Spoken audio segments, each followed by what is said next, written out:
Bonjour à tous, ici Thomas Moody et je vais vous parler de photographie. Aujourd'hui on va parler d'internet et de pourquoi il est quand même temps de lui dire merde, merde, merde, merde, merde, merde. Alors je vous parle assez souvent d'internet, mais il y a quelque chose dont je vous ai assez peu parlé jusqu'à présent sur les réseaux sociaux, c'était notre besoin de validation, d'un point de vue photographique bien sûr. Après tout, c'est à ça que servent les réseaux sociaux comme Facebook, 500px, Flickr et Instagram maintenant, c'est à nous apporter de la validation sur notre travail de la part d'autrui. Alors je comprends que ça puisse être rassurant, surtout quand on débute, d'avoir un retour sur son travail et quelques likes pour voilà, un peu d'approbation, je comprends que ça puisse être rassurant, mais on va prendre ensemble le temps de déconstruire tout ça et de voir que c'est pas si important que ça et qu'on peut clairement s'en passer. Alors imaginez que vous êtes dans une rivière. Voilà, on imagine, là on se concentre, alors je sais pas quand ça sortira cette vidéo, si ce sera encore le confinement ou pas, mais si c'est le cas, on va avoir besoin de beaucoup d'imagination. Imaginez que vous êtes dans une rivière, vous vous baignez dans l'eau, vous vous laissez porter par la rivière, le courant passe, vous vous laissez porter, tout va bien, vous sentez l'eau, il fait beau, tout est cool, c'est un peu frais mais c'est sympa. Tout roule. Par contre, à partir du moment où vous essayez d'aller à contre-courant de la rivière, là, c'est la débandade totale. Vous tapez les remous, le courant, vous pétez la gueule et compagnie. C'est un peu la galère. Et bah, sans foutre des réseaux sociaux photographiques et de l'approbation qu'ils envoient, ça vous permettra de rester dans la première situation et d'éviter la deuxième. Ou de toute façon, vous luttez contre un truc incontrôlable, quoi qu'il en soit. Alors, se détacher un peu des réseaux sociaux et de l'approbation qu'ils renvoient comme ça passe par plusieurs choses, notamment ne plus rien avoir à foutre des louanges. Il faut que ça marche dans les deux sens. Je m'explique. Vous aurez toujours des critiques négatives au bout d'un moment. C'est mécanique. C'est-à-dire, il y a toujours des haters, il y a toujours des gens qui n'aiment pas ce que vous faites. C'est normal, en fait. Alors, soit vous faites quelque chose d'extrêmement moyen, qui plaît à la moyenne et qui plaît vraiment à tout le monde, et du coup, vous n'avez pas ça. C'est pas ce que je vous souhaite. Soit vous faites un truc un peu personnel, et mécaniquement, ça peut pas plaire à tout le monde. Si vous avez 1000 personnes qui vous suivent, bah, la 1001ème, peut-être qu'elle va arriver, elle va se dire non, moi je trouve ça nul, je dis que c'est nul, c'est nul. C'est mécanique. Plus l'audience grandit, plus il y en a, c'est juste normal. Mais pour apprendre à se foutre de ça, faut aussi se détacher des critiques positives et les prendre avec un peu de recul, parce que si vous courez après tout le temps, dès que vous en avez plus, ça vous fait le même effet que quand on vous dit que ce travail est pas terrible. Vous voyez ce que je veux dire? Faut apprendre un peu à avoir du recul par rapport à ça. Le truc en plus, c'est que la plupart des gens, ils y connaissent pas grand chose en fait. C'est pas grave, hein. Moi il y a plein de domaines où j'y connais rien, je l'ai déjà dit, genre je sais pas, la danse, j'y comprends absolument rien. Je comprends pas le délire de bouger en rythme sur la musique, j'ai pas compris le principe en fait, de base, j'y connais rien. Je pourrais pas dire que quelqu'un danse bien, etc. machin. Donc à mon avis, c'est clairement de la merde. Sur la photographie, c'est un peu la même chose, il y a plein de gens qui y connaissent rien, pourtant il y a énormément de gens qui ont Instagram mais qui vont liker tout ça. Donc c'est pas forcément un plébiscite total quand vous avez des likes, et il faut pas prendre forcément non plus mal voilà, quand il y a des critiques, parce que bah, les gens n'y connaissent pas grand chose. Donc quand votre tata Geneviève vous dit « tu fais des super photos, mon neveu », bah faut lui dire gentiment merci, et il faut prendre ça pour ce que c'est, quoi. Ça vaut pas non plus des mille et des cents, et il faut apprendre à s'en détacher aussi. Vous voyez ce que je veux dire? Pour moi c'est un équilibre qui marche que si ça va dans les deux sens. On peut pas complètement s'en foutre des critiques négatives si on court après et qu'on accorde vachement d'importance aux positives. Faut prendre tout ça avec un léger détachement en fait, en se disant que voilà, on sait pas qui est la personne derrière, on sait pas quel est son niveau, on sait pas combien de temps elle a passé sur le travail, enfin voilà, sur les réseaux sociaux on scrolle, c'est un petit coup de pouce. Voilà, faut prendre ça pour ce que c'est, et il faut prendre les deux, je pense, avec le même détachement. Une autre chose qui aide à se détacher des réseaux sociaux photographiques et du lien qu'on a avec eux, c'est de résister à leur addiction en fait, à l'aspect addictif de la chose. Et ça passe par plusieurs points aussi. C'est des points qui visent un peu à arrêter le côté bip bip et compteur qui explose, pour les mêmes raisons que tout à l'heure. C'est-à-dire que oui, c'est un article, quand je fais un article ou une vidéo qui fait plein de stats, je suis hyper content, mais je regarde ça souvent la semaine d'après, pas tous les jours derrière, etc. pour le suivre, parce que bah, sinon c'est assez mauvais, et quand ça ne monte pas, bah, je sais pas, je me dis que je pourrais être triste, donc je préfère détacher de ça. Et du coup, on peut faire la même chose pour la photographie. Je prenais l'exemple de la vidéo, mais ça marche très bien pour la photographie aussi, en coupant par exemple les statistiques, par exemple celles de Flickr, de vos sites Facebook, etc. Pas passer son temps à aller voir le nombre d'abonnés, combien ils croient, etc. machin. Ça vous apportera pas grand chose, et c'est plus une source de stress entre guillemets quand ça marche pas que autre chose, quoi. Plutôt se concentrer sur le contenu que sur la progression des chiffres. Aussi les applications mobiles, j'évite d'avoir dans la poche un truc qui me dérange toutes les 5 minutes. Donc personnellement j'ai coupé toutes les notifications de mon téléphone, sauf les SMS et les appels, parce que c'est censé être ça que sert un téléphone, et mon réveil je crois, parce que faut que je me réveille. Et mon agenda aussi, parce que j'aime bien être à l'heure aux endroits où je dois aller à l'heure. Mais sinon voilà, vous voyez l'idée, pas juste avoir un téléphone qui fait bip bip à chaque fois que Jean-Michel a liké votre photo, etc. Parce que sinon vous êtes tout le temps dérangé par cette espèce d'approbation extérieure permanente, vous vous y habituez, et quand ça s'arrête, bah, on prend mal, on se pose des questions sur son travail, etc. Des choses qu'on a aimé faire, qu'on a aimé mettre en ligne, qui nous ont plu, bah, on se demande si ça valait vraiment le coup de le faire, etc. Donc ça vaut pas vraiment le coup de le faire. Aussi c'est quelque chose dont il faut avoir conscience, tout le monde s'en fout de vos photographies, et des miennes aussi, enfin, je parle de la caméra là, mais enfin, quand on est sur ces réseaux-là, etc., on passe quoi, maximum 30 secondes sur une image, vraiment. Et quand vraiment la personne est motivée, on va avoir un nice shot d'un bot américain. Les gens s'en fichent en général, ils regardent ça pour s'occuper, pour passer le temps. C'est pas un truc vraiment où on est intéressé, où on fait une démarche d'aller voir un artiste, comme à une exposition, comme quand on achète un livre, ou comme quand on va sur votre site, par exemple. Là, sur votre site, peut-être on s'y intéresse un peu plus, on fait la démarche d'aller vers vous, mais vous n'êtes pas placé au milieu d'un feed par un algorithme et compagnie. Et quand je dis que tout le monde s'en fout, c'est pas méchant en fait, c'est un simple constat. Je pense que même vous aussi, vous devez le vivre ça. Je sais pas, vous regardez les photographies des autres et les travaux des autres sur les réseaux sociaux de temps en temps, mais à la fin de la journée, c'est sur nos photographies qu'on bosse, c'est sur nos projets, c'est sur le traitement de nos images, c'est sur les prochains endroits où on veut aller pour avancer nos projets et compagnie. Donc on est tous comme ça en fait. Je vous dis de vous méfier de ça de l'extérieur parce qu'au final, vous êtes pareil, on fait tous la même chose sur ça. Et en fait, ce biais-là de penser qu'on est plus regardé que ce qu'on l'est vraiment quand on réfléchit objectivement à la situation, ça vient d'un concept psychologique qui s'appelle le spotlight bias, ou le biais du projecteur, on pourrait dire. C'est un truc qu'on a tous connu par exemple, c'est le fait de dire que, imaginez, vous allez à une soirée, votre chemise elle est tachée. Vous le voyez, c'est votre chemise, c'est votre personne, ça vous concerne, vous le voyez tout de suite. C'est important pour vous de ne pas être taché et de bien se présenter. Donc vous allez imaginer que tout le monde va voir cette tâche. Parce qu'elle est évidente pour vous, et voilà, la tâche sur la chemise, tout le monde la voit, on peut pas faire autrement. Et au final, les gens le voient pas, à cause du spotlight bias, parce que ils s'intéressent pas tant que ça, voilà, on n'est pas tant que ça vigilant à comment sont les autres, on s'intéresse finalement plus à nous qu'aux autres. Et c'est pareil en photographie. C'est pour ça que je passe un peu de temps à développer cette notion, c'est qu'au final, ça sert pas à grand chose de donner autant d'importance à quelque chose qui n'en a pas pour les gens qui le diffusent. Quand moi je like une photo, c'est ouais, je l'aime bien vite fait. Voilà, de l'autre côté, il faut pas que ce soit waouh, j'en ai plein, c'est super. Voilà, ça a pas tant d'importance que ça quand on les donne, donc globalement c'est quelque chose dont on peut se passer assez aisément, qui est au final assez futile. Et au final, s'il y a bien une personne qui doit s'intéresser à votre travail, lui donner de l'importance et le valoriser, c'est pas les personnes sur les réseaux sociaux qui vont passer et cliquer sur un bouton, c'est vous. C'est à vous que votre travail doit faire plaisir, c'est vous qui doit épanouir, qui doit aider à avancer et compagnie. C'est vous le premier concerné au final. Il doit être important pour vous. J'ai toujours travaillé avec l'idée que personne ne serait jamais intéressé par mes photos, que personne ne me paierait. Ce que j'ai fait, je l'ai fait pour moi. La photographie que vous voyez était prise par Joseph Koudelka. Il a produit cette photographie, donc son œuvre, simplement parce qu'il était intrinsèquement motivé. Motivé par ses désirs personnels, ses rêves, les sujets qu'il voulait traiter.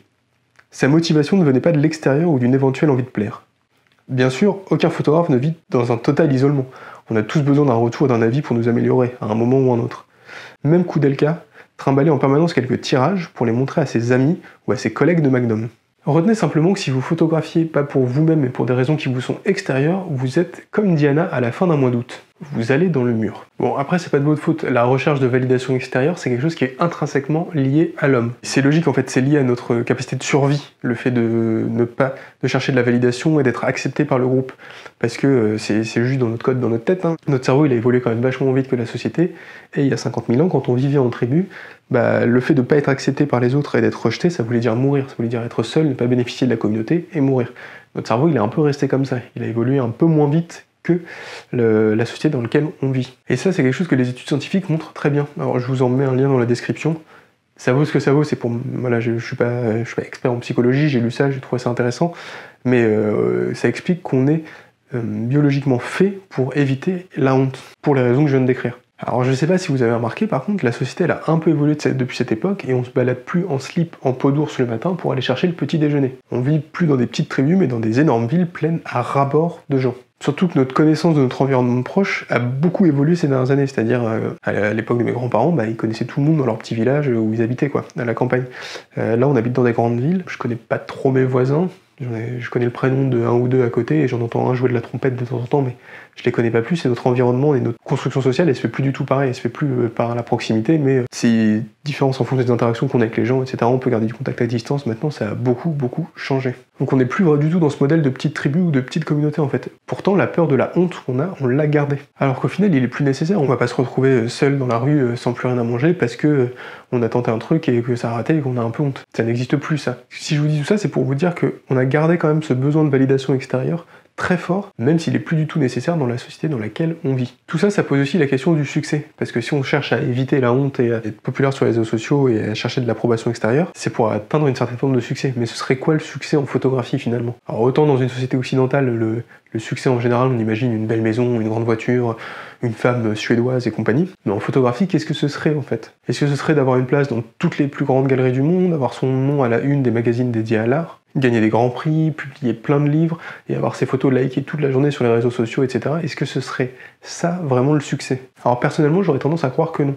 Ça peut en être une forme, ça peut en être un aspect, mais je suis pas sûr que ce soit ça le succès, parce que sinon, il faudrait qu'il y a 10 photographes par génération qui ont du succès et tous les autres sont des ratés, et c'est quand même assez triste. Alors ça me fait penser à un concept de sociologie que j'aime bien, qui s'appelle la resocialisation, je mets un lien dans les descriptions, où en fait un individu va s'affranchir des normes de la société et va aller un peu à contre-courant et redéfinir sa façon d'être. Il fait les choses un peu à sa façon. Donc du coup, vous pourriez très bien vous dire qu'au final, pour vous, le succès, c'est, je sais pas, de faire une exposition dans votre ville, ou juste de terminer un projet qui vous tient à cœur et d'en faire un livre à offrir à vos proches, vous affranchir des règles et définir les vôtres, et si vous l'atteignez, de votre point de vue, vous aurez du succès. Et c'est cool comme ça. Ça apporte de la satisfaction à votre échelle, et ça permet d'atteindre ses objectifs et d'être satisfait de sa pratique. Et puis bon, ce que je viens de vous dire, c'est quelque chose qui va assez dans le sens du message général du blog ou de la chaîne que j'essaie de développer, c'est que s'il y a une personne à qui vous devez faire plaisir et que vous devez, enfin pas vraiment faire plaisir, mais vous devez satisfaire, c'est plutôt vous. Je fais juste une parenthèse, mais j'aime pas trop le mot plaisir en photographie, se faire plaisir. Je le dis des fois quand je fais pas attention,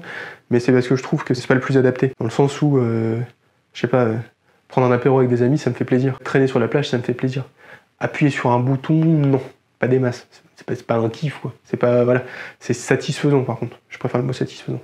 Je ferme la parenthèse. Donc oui, je pense que c'est vraiment à vous, avant tout, vous devriez faire plaisir, comme je le disais. Alors ça va être le moment où je parle un peu de ma pratique à moi sur les réseaux sociaux, parce que vous devez être en train de vous dire, bah ouais, mais le gars il nous dit de s'en foutre des réseaux sociaux, et il a plein de comptes, et il publie dessus, etc. Blablabla. Vous avez raison. Alors déjà, c'est juste, de base, je suis pas une machine, je suis humain. Je sais qu'il y a des choses qui sont pas importantes, comme je viens de le dire dans cette vidéo, les likes, tout ça, mais comme tout le monde, je me sers de ces applications, et je suis aussi tombé dans le truc, et je suis aussi content, voilà, il y a 500 likes sur une photo, ça me fait plaisir. Je suis comme tout le monde, je sais que c'est pas bien et que je devrais pas, j'y fais attention, je le sais, mais voilà, c'est comme on sait qu'on doit pas manger trop de sucre et trop gras, pourtant j'aime bien le chocolat noir, 99%. Ensuite, j'ai plus trop de comptes sur les réseaux sociaux où on voit mes images, j'ai vraiment réduit beaucoup parce que c'était chiant à maintenir, etc. J'en avais un peu marre. J'ai plus de WePlay, j'ai plus de Flickr, j'ai plus de 500px, et de toute façon, je publiais en automatique sur les trois. J'utilisais un système qui s'appelle IFTTT, qui est republié dessus, je vous en reparlerai. Du coup, maintenant, j'ai que mon site internet, qui est là pour le coup, c'est la maison, je mets ça comme je veux, j'organise tout comme aussi beau que j'en ai envie, donc ça c'est la maison. Et Instagram, parce que c'est là qu'il y a le plus de monde, et que c'est là où il y a le plus d'échanges avec les gens, que ce soit les spectateurs de la vidéo ou les lecteurs du blog, c'est sur Instagram que j'ai le plus d'échanges avec les gens qui me suivent, et c'est cool en fait. J'aime bien y être, l'ambiance est sympa, donc c'est les deux plateformes que j'utilise, ça m'évite de maintenir trop de trucs. La page Facebook, elle est animée, mais c'est aussi des robots qui publient dessus, qui republient ce que je publie sur Insta, voilà. D'ailleurs, je fais un petit aparté, mais si vous voulez être présent sur plusieurs réseaux sociaux, parce que ça reste de bons outils de communication, faut pas se mentir, hein, il y a ce qu'on appelle une portée, une audience, voilà, une audience organique qui voit votre travail, etc. Et si ça vous intéresse qu'il soit vu, vous pouvez vous en servir. Par contre, si vous voulez pas y passer trop de temps, j'utilise un combo entre Buffer et BUFFER. Je sais toujours pas pourquoi j'appelle des trucs alors que je peux les écrire. Et IFTTT. Ces deux systèmes-là, en fait, ils permettent le premier de programmer des publications. Comme ça, vous programmez votre mois de publication et vous n'avez plus besoin de vous connecter, de publier tous les jours, machin, ça tourne tout seul. Ça tourne à une heure fixe, ça publie à votre place. Et IFTTT, il peut republier d'un réseau social à l'autre. Donc il peut prendre une publication Instagram, la mettre sur Facebook, la mettre sur Twitter à votre place, etc. Ça vous permet d'avoir un peu le meilleur des deux mondes, dans le sens où vous en occupez pas, vous faites ça une fois par mois, voilà, vos photos du mois, ce que vous voulez publier, vous le mettez et ça tourne tout seul. Ça vous permet d'être présent dessus et de bénéficier de cette visibilité, sans pour autant y aller tous les jours, poster, regarder les likes, machin. Si vous vous connectez pas une semaine, vous bénéficiez de l'outil sans avoir les effets négatifs. Après, dans ma pratique, les réseaux sociaux, ça me sert à plusieurs choses. Tout d'abord, il y a le fait de partager un travail qui est terminé et que j'aime, c'est ça qui est hyper important. Je fais jamais un truc pour le mettre sur les réseaux sociaux en me disant tiens ça va bien marcher sur Instagram, faut que je le fasse. C'est jamais le cas, c'est souvent des travaux que j'ai fait plusieurs mois ou plusieurs semaines avant, et là le but c'est ce que je disais un peu, c'est de bénéficier de l'aspect communicationnel, de la visibilité qu'offrent ces plateformes une fois que le travail est fait. De pas le faire pour elles, mais de se servir de cet outil pour ce qu'il est, c'est un outil de communication qui permet d'acquérir un peu de visibilité, de montrer des choses, etc. Et ça me sert aussi, comme je disais, à échanger avec l'audience, surtout qu'Instagram c'est assez fun avec les stories, tout ça on s'amuse bien. Ça me permet d'échanger avec vous et de discuter de photographie, des vidéos, de discuter autour de travaux, tout ça, je trouve ça plutôt cool, cet aspect un peu social quand ça tourne un petit peu. Merci à tous d'avoir regardé cette vidéo, j'espère qu'elle vous aura donné des pistes de réflexion sur votre façon d'agir avec les réseaux sociaux, de ce que vous allez en attendre, etc., de votre rapport avec eux. Si ça a pu vous aider à être plus zen, je suis super content. Si vous avez aimé cette vidéo, pensez à vous abonner et à la partager, parce que y a peut-être d'autres gens autour de vous qui comptent trop sur les likes, et voilà, peut-être que ces réflexions un peu psychologiques et sociales, ça pourrait les aider à se dire que c'est pas si important que ça finalement. Et si vous venez d'arriver sur la chaîne, soyez bienvenus, et je vous mets un lien vers mon livre qui s'appelle 10 outils indispensables pour un projet photo. Si vous avez décidé de travailler sur un projet un peu plus cohérent que quelques images éparses sur les réseaux sociaux, il vous aidera beaucoup. Moi je vous dis à mercredi prochain, 18h pétante, et prenez plein de photos.